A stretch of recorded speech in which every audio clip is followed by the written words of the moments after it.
When winter's shadowy fingers first pursue you down the street, when your boots no longer lie about the cold beneath your feet, do you spare a thought for summer, whose passage is complete? Those are lines from a song in the 1970s by a band called Lindisfarne. I used to like Lindisfarne. And the words almost give a mortality, a personality to summer, don't they? It's as if it's saying, do you feel sorry for summer's emotions as it comes to the end of its life, rather than just a date on a calendar, a few weeks of the year? And is that such a ridiculous notion? Should we think of the seasons as just chronological, as times on a calendar, as an indication of when the seasons change, just a name, a nomenclature to hang on 3 months of the year? Something, spring, summer, autumn, winter, just names that are recognised by all of us, that really don't mean anything except to tell us what few weeks of the year we're talking about. But should we think of the seasons as more of times with a personality, of times with feeling, of times with regrets, and when it comes in at times looking forward, only briefly? But just like anything in the world, we think it's brief, 3 months, but it's a natural timeline. It's like a dog. A dog lives for about 13 or 14 years, and we think that's all too brief, and I think that's all too brief as Molly gets coming towards the 16th year. But for them, it's just a natural timeline. They're born, they're young, they grow up, they grow old, and then they pass away. And the season's like that, just 3 months. But is it ridiculous to kind of think of it as more of a living being? Because let's face it, it is. Every season is. And especially things like spring and summer. And they have personalities because they come in and out with a personality. Seasons, let's say spring and summer, it isn't just about some kind of inert being, inert time with inert things happening, because it's not. It's all about life. Spring comes in, everything's young, things are being born, sentient beings are being born. All the sheep, the cows, the cattle, the deer, the young creatures throughout the world being born in the spring months and growing up throughout summer.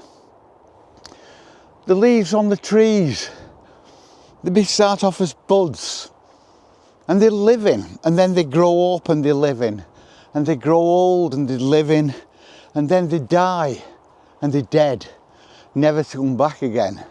It's a cycle.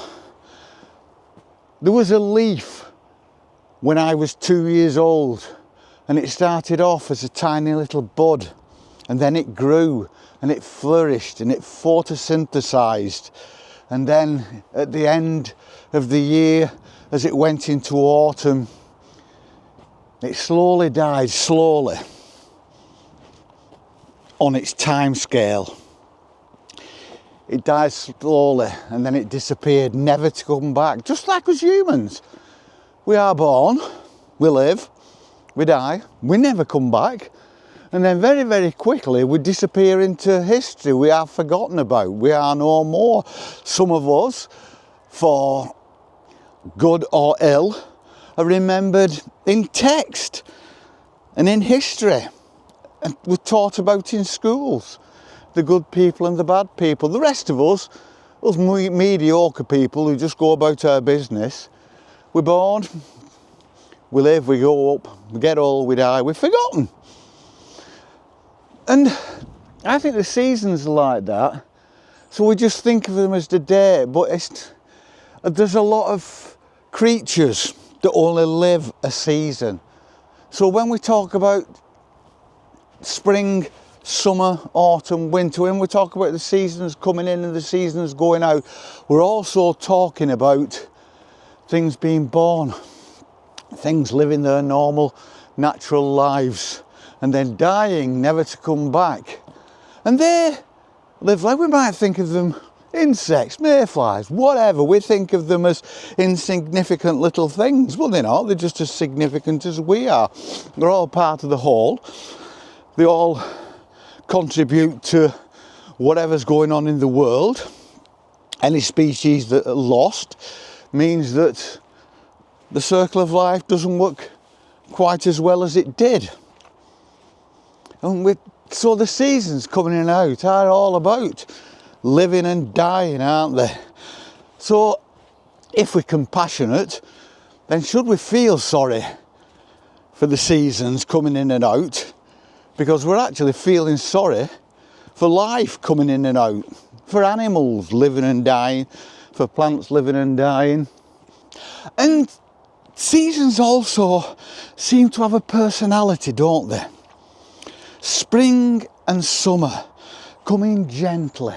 They're the warm seasons. They're the seasons where things are born and things are growing.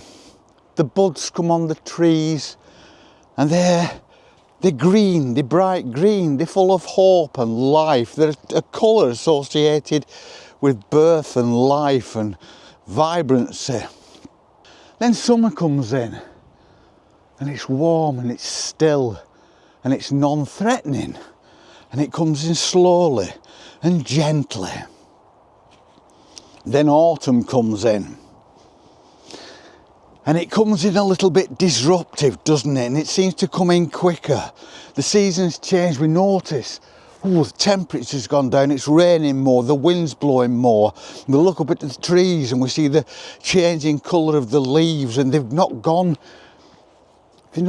into a vibrancy of birth and life, are they? They're actually turning into corpses. Things are dying. Autumn is aggressive. It's killing everything off. It comes in hard with hard temperatures and hard weather. And then winter comes in to seal our fate. Winter just stops everything, makes everything dormant, puts the world to sleep. There's nothing we can do about it. There's nothing we can do about it. And that's just like the cycle of life, isn't it? The whole seasons have personalities, aren't they?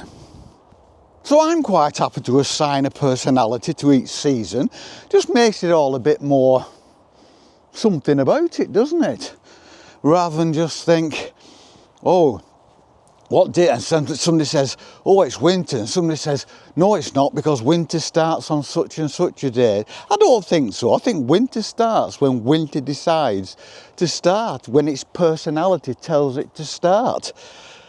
Spring, summer, autumn, winter are just like human life cycle. We've got spring, it comes in, it is young and it is naive and it doesn't really know what it's doing. It blossoms awkwardly, really.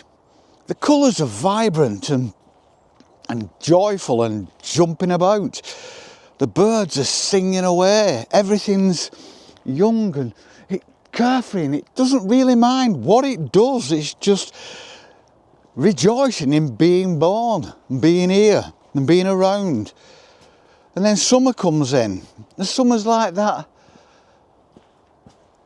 It's not quite as bouncy. It's kind of thought, oh, chill, man. You know, stop bouncing around. Let's just chill. Let's just lie in the grass. Let's just chill out. Let's just have a nice, easy time. Because we've nothing to think about. We've nothing to regret. There's no bad things to look forward to. But then autumn comes in, doesn't it? And it says, but I'm here now. And I'm coming to the end of my life. I'm gone past my middle age now. And I resent that and I regret it. and I'm going to turn these leaves brown and I'm going to kill them. And there are animals and creatures in this world who are going to die as well. But underneath it all, I think autumn is just like a grumpy pensioner, really. It's got a heart of gold. It just resents the fact that it's coming to the end of a life that it's actually enjoyed. And you kind of think, I'm enjoying it. Why do I have to go? I think we all feel that as we get older, don't we? Because we all feel 21. I feel 21. I don't feel 71. So you kind of accept life, accept the fates, accept that you're coming to the end of your life, but you resent it a bit because you think, I've got so much to do. What are you doing to me here? I've got so much to contribute. Why are you doing this to me? Then winter. And winter finally shuts everything down, because winter is the sensible one. Winter says, stop bouncing around, stop jumping around, you've had your fun. You were born, you were a kid, you acted daft, you blossomed and bloomed and you were vibrant colours and you jumped about. And then you chilled in winter, in your flower power era. And then you were angry in autumn, because you knew that we're coming to the end. But now it's inevitable, so let's all just go to sleep. Let's all just quieten down, chill out, because the world's forgot about you. You've lived your life, you've died, and unless something monumental has happened in those 12 months, you will be forgotten about. What is significant about such and such a year? Nothing, because nothing really happened. We just had the seasons come, played the game, went on the way. What's that year significant? Why do we remember that year? And unfortunately, there are many years like that, and inevitably they're remembered not for the good, but for the bad, aren't they? Bad weather, bad wars, bad people, bad governments. And winter says, well, let's all go to sleep. We'll forget that, because you'll be forgotten. Life will forget you. Just like when we all just come along and then we finally go to sleep and life forgets us. A couple of generations and you're completely forgotten. Just like we all will be. Our kids will remember us, our grandkids will kind of remember us. Not after that. After that, we're just a notebook in a note in history. And that is as it should be. So let's be kind and attribute personalities to each season, because it's not doing us any harm, and at least it gives them all the hard work they do, at least it gives them a bit of recognition for that. So, when winter's shadowy fingers first pursue you down the street and your boots no longer lie about the cold beneath your feet, do you spare a thought for summer, whose passage is complete? Well, yeah, and why not? You never asked anything of me, did it? None of the seasons ask anything of us.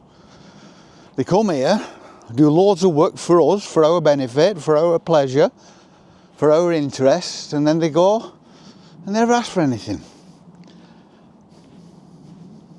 Very kind, aren't they? The seasons. Very kind. Altruistic. And that's our thought for the day. For no reason, really. I don't know why it popped into my head to talk about that, but it did. And I think it's just a change in seasons.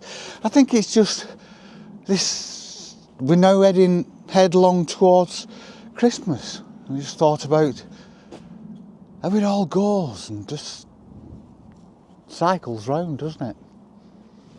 Every season, there'll soon be spring again. And we shall see you on the flip. Peace and love.